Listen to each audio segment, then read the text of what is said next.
stuff.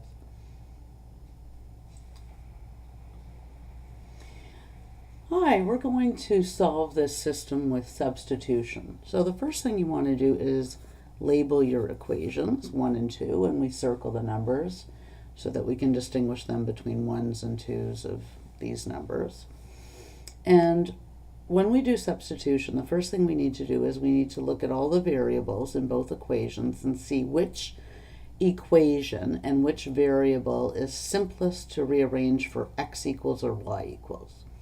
So when there is a coefficient other than 1, it's more work, one extra step, to rearrange and isolate for the variable. So we're going to isolate for this y. So I'm going to rewrite this as y equals 7x comes over, so it's minus 7x, and call that equation 3. And then what I do is I take the equation I just rearranged and I sub it into the equation I didn't rearrange.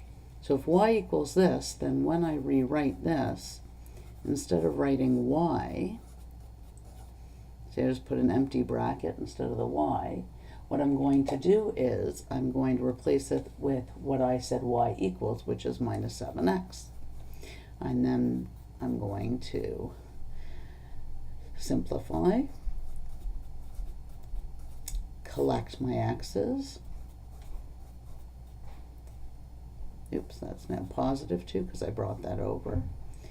And now I'm going to divide both sides by 26 to isolate x. And x is now equal to, well, 2 over 26 I can reduce, and we always reduce our fractions. So I've got x equals 1 over 13. So I'm now going to sub that into, I subbed it into this equation already, so now I'm going to sub this into equation 2. So equation 2 I'm going to rewrite as 7x plus y equals 0, and x is this. So now 7 is really 7 over 1. Multiply the numerators, multiply the denominators.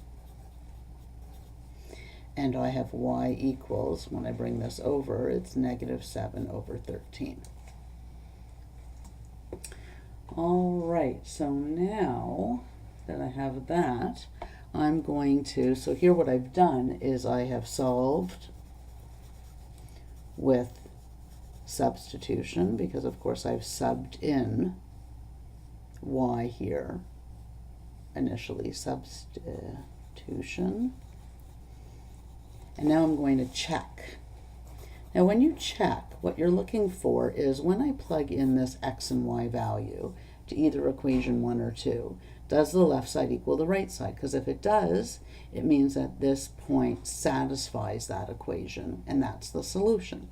So I subbed into 2 here, so I'm going to check in 1.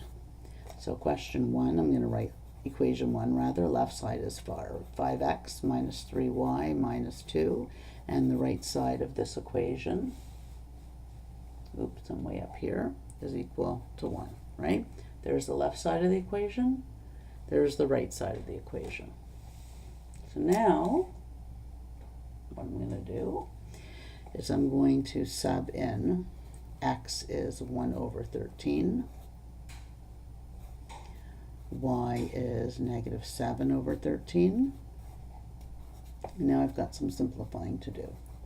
5 over 13, negative times negative is positive, 21 over 13.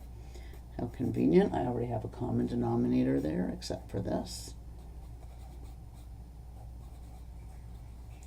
21 over 13, and then if I multiply the bottom and top by 13, I have this. 13, didn't need the positive there, I could have just made that negative. But anyway, negative 26 plus 21 plus 5 is of course 0 over 13, which is equal to 0. The right side and the left side are equal, so we would write, therefore, left side equals right side. And the answer we write like this, xy equals, and then we write down what x is, which is 1 over 13 equals 1 over 13, and y is negative 7 over 13. And that is how you solve with elimination. Have a great day.